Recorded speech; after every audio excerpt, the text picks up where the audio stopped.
نحمده ونصلي ونسلم على سيد الرسل وخاتم الأنبياء والمرسلين أما بعد فأعوذ بالله من الشيطان الرجيم بسم الله الرحمن الرحیم۔ صفات لازمہ غیر متضادہ میں سے 5 صفات ہم نے پڑھے تھے، آج 6ٹھی صفت پڑھیں گے، صفت تفشی۔ تو تفشی کا لغوی معنی ہے پھیلنا، وسیع ہونا اور منتشر ہونا، یہ لغوی معنی ہے۔ اور تجوید کے اصطلاح میں صفت تفشی کسے کہتے ہیں؟ تو تجوید کے اصطلاح میں صفت تفشی اس صفت کو کہا جاتا ہے کہ جس حرف میں یہ صفت پائی جائے تو اس حرف کے ادا کے وقت آواز منہ کے اندر پھیل جاتی ہے، اور یہ پھیلاؤ لمبائی اور چوڑائی دونوں کے اعتبار سے ہوگا، یعنی لمبائی میں بھی پھیلے گا اور چوڑائی میں بھی پھیلے گا، ٹھیک ہے۔ اور صفت تفشی صرف اور صرف شین کے اندر ہے، صحیح ہے۔ شین کو حرف متفشی یا حرف تفشی کہا جاتا ہے، صحیح ہے۔ اب دیکھیں، بات سمجھ میں آ گئی؟ یعنی شین کے ادائیگی کے وقت آواز منہ کے اندر پھیل جاتی ہے، اور یہ پھیلاؤ لمبائی اور چوڑائی دونوں کے اعتبار سے ہوگا، صحیح ہے۔ اب دیکھیں مثلا اش اش، آپ پڑھیں اش، آپ پڑھیں اش اش اش، ٹھیک ہے۔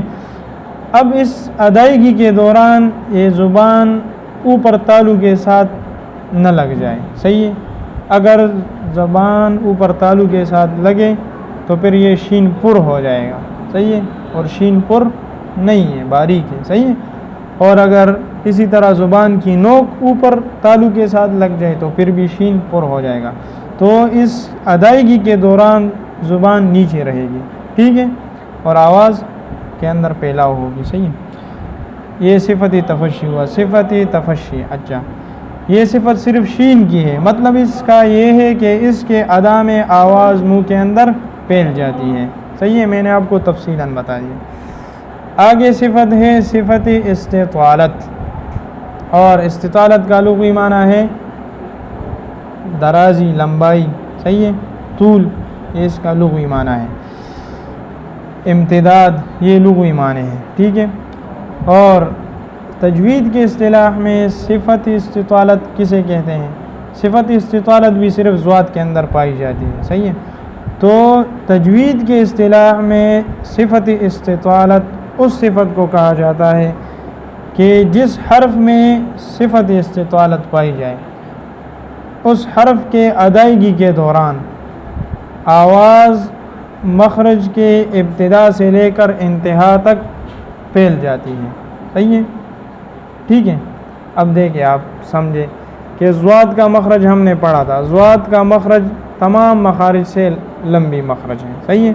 اب دیکھیں اس کے اندر دانتوں میں سے ضاحک ہے، پھر طواحن ہے، پھر نواجز میں سے ایک ناجز، صحیح ہے۔ تو یہ کتنی لمبی ہوئی، ٹھیک ہے۔ اور پھر ان ضاحک، طواحن اور ناجز میں سے اس کے ساتھ یہ زبان کا حافہ ہے، تو ابتدائی حافہ سے لے کر انتہا تک، تو یہ سارا حافہ اوپر اذراس یعنی ان دانتوں کے جڑوں میں لگے گی۔ تو جس طرح یہ مخرج لمبا ہے اسی طرح اس حرف کی ادائیگی کے دوران آواز بھی لمبی ہوگی، صحیح ہے۔ تو اس آواز کا لمبا ہونا یہ کیا ہے؟ صفت استطالت ہے۔ لیکن یہاں پر فرق یہ ہے کہ ضاد اس صفت استطالت کی ادائیگی کے دوران آواز میں صرف یہ اس کے اندر طول ہوگی، ٹھیک ہے، یعنی وہاں پر کیا تھا، تفشی میں طولن و عرضن دونوں تھا، اور یہاں پر کیا ہوگا، صرف ایک ہی ہوگا، ٹھیک ہے۔ اچھا، تو اب دیکھیں ضاد، اور یہ استطالت ایسی صفت ہے کہ اس صفت نے ضاد اور ضا کے درمیان امتیاز لایا ہے، ٹھیک ہے، کیونکہ ضاد اور ضا کے اندر باقی تمام صفات برابر ہیں، جہر دونوں کے اندر، رخوت دونوں کے اندر، استعلاء دونوں کے اندر، اور اسی طرح اطباق دونوں کے اندر، اسمات دونوں کے اندر، دونوں 5 صفات میں برابر ہیں، لیکن ضاد جو ممتاز ہوا ہے، الگ ہوا ہے، تو یہ صفت استطالت کی وجہ سے۔ اب بات سمجھ میں آ گئی؟ تو یہ ضاد ضاد ضاد از از، اب پڑھیں از، مخرج میں یہ زبان کا حافہ مخرج میں لگا لیں، از از از،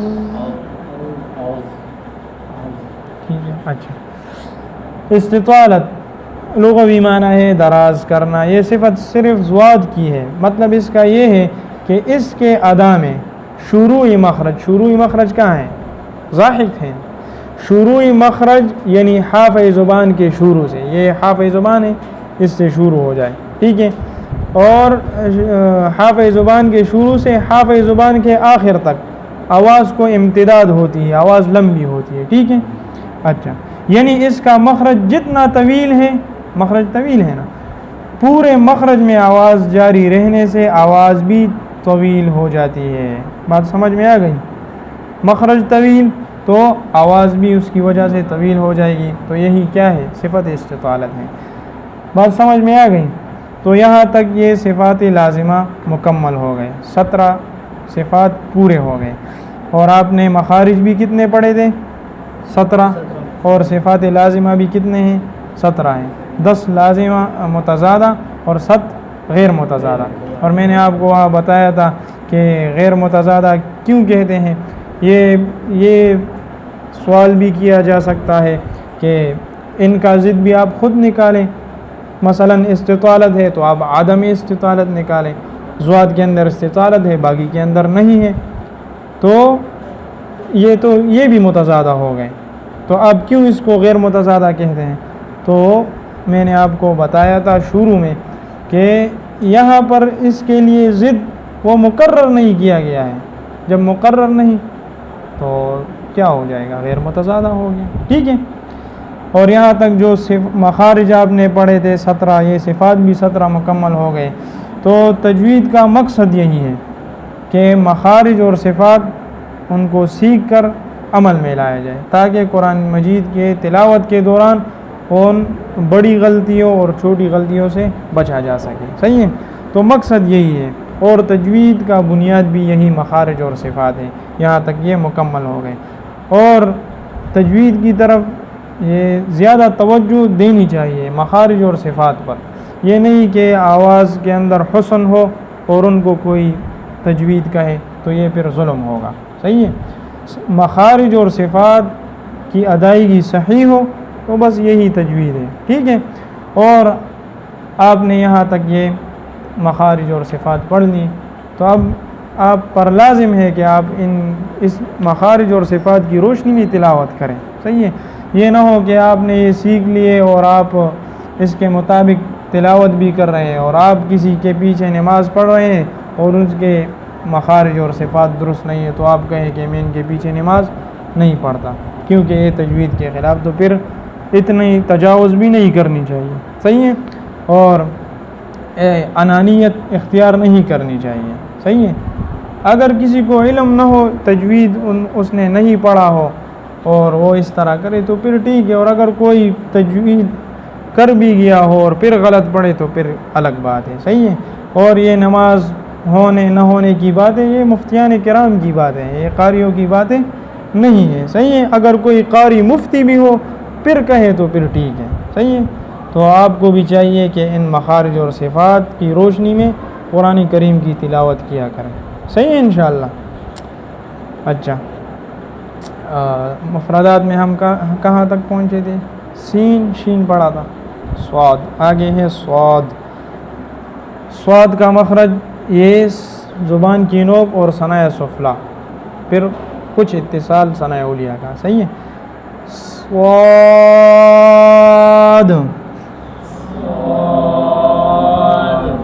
صاد. ٹھیک ہے. صاد کے اندر صفات حمز ہے، رخوت ہے، اور اسی طرح استعلاء ہے، اطباق ہے. ٹھیک ہے. اسماد ہے اور صفیر بھی ہے. صحیح ہے. ان تمام صفات کا لحاظ رکھیں. اس اس اس ہاں. زواد زواد ابھی پڑھ لیا. زواد کا مخرج یہ حافہ زبان یعنی پورا حافہ، ضاحک طواحن 3 اور ناجز 1. ٹھیک ہے. ازراس ازراس کی جڑوں میں اس سے ضاد ادا ہوتا ہے. ضاد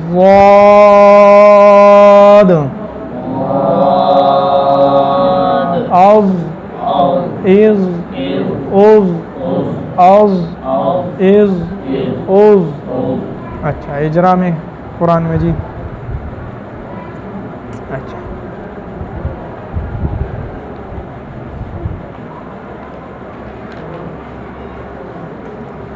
اعوذ باللہ من الشیطان الرجیم. بسم اللہ الرحمن الرحیم. ختم اللہ علی قلوبہم وعلی سمعہم وعلى أبصارهم غشاوة ولهم عذاب عظيم. ختم اللہ. ختم خا کے اندر صفت حمز ہے. ٹھیک ہے. نرم ہوگی. خا سخت نہیں ہوگی. ٹھیک ہے. ختم اللہ لفظ اللہ پر ہوگا. صحیح ہے. یہ بعض حروف میں آپ کو صفات بتاتا ہوں، باقی آپ خود نکالا کریں. میں نے آپ کو بتایا بھی تھا کہ صفات کے اندر جو نقشہ بنا لیں اور ہر حرف کے سامنے 5 خانے بنا کر وہ آپ نے جو نقشہ بنایا تھا. صحیح. تو حمز جہر میں سے جو ہو وہ لکھے، پھر شدت رخوت میں سے، استعلاء استفعال میں سے. ٹھیک ہے. تو اس اعتبار سے صحیح ہے. ہر حرف کے اندر صفت نکال کر اب صفت ادا بھی کرنی ہے. خا کے اندر حمز ہے. ٹھیک ہے. نرمی ہے. اچھا ختم اللہ لفظ اللہ یہ آ جائے گا آگے انشاءاللہ. لفظ اللہ سے پہلے اگر فتح اور ضم آ جائے تو وہ پر پڑا جائے گا. صحیح ہے. تفخیم کے ساتھ. ختم اللہ علی قلوبہم. علی عین ہے. عین کون سا ہے؟ حمز جہر میں سے کون سی صفت؟ کون سی صفت ہے؟ جہر ہے. صحیح ہے.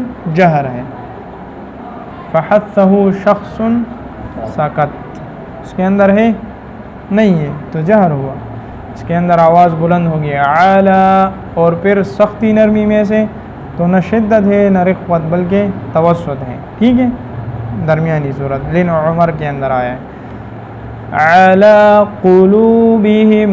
قاف جو ہے یہ جہر بھی ہے، قوی صفت ہے، اور شدت قوی صفت، اور اسی طرح استعلاء خص ضغط قیض قاف آیا ہے. استعلاء بھی قوی صفت اور اسی طرح انفتاح ہے اور قلقلہ بھی ہے. ٹھیک ہے. تو میں نے آپ کو قلقلے کے اندر وہ 5 صورتیں بتائی تھی. وہ قلوبہم کے اندر اعلیٰ درجے کا قلقلہ نہیں ہوگا کیونکہ یہ متحرک ہے. صحیح ہے. اچھا غیر موقوف بھی ہے. ختم اللہ علی قلوبہم وعلی سمعہم. سین حمز ہے اور اسی طرح رخوت ہے اور صفیر بھی ہے. سمعہم. صحیح. وعلی ابصارہم. با کے اندر جہر اور شدت ہے، قلقلہ بھی ہے. ٹھیک ہے. تو یہ قوی صفات ہے اس کی ادائی ہے. ابصارہم اب ٹھیک ہے با کے اندر قلقلہ اور مضبوطی جماؤ کے ساتھ اب. وعلى أبصارهم غشاوة ولهم عذاب عظيم. زوا آ گیا, زوا کے اندر کیا ہے؟ فحتہ شخص سکتا, اس میں ہے نہیں ہے تو کیا ہوا؟ جہر ہوا. ٹھیک ہے, جہر ہے. اور اسی طرح پھر رخوت ہے, استعلاء ہے اور استعلاء اطباق ہے. ٹھیک ہے, تو یہ پر ہوگی. عذاب عظیم.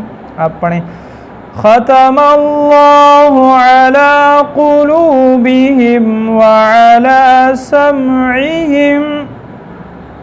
ختم اللہ علی قلوبہم وعلی سمعہم وعلى أبصارهم غشاوة ولهم عذاب عظيم.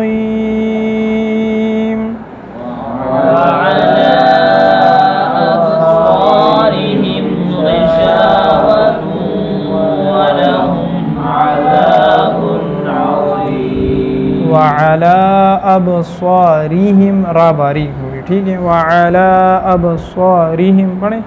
وعلى أبصارهم غشاوة ولهم عذاب عظيم. صدق اللہ العظیم.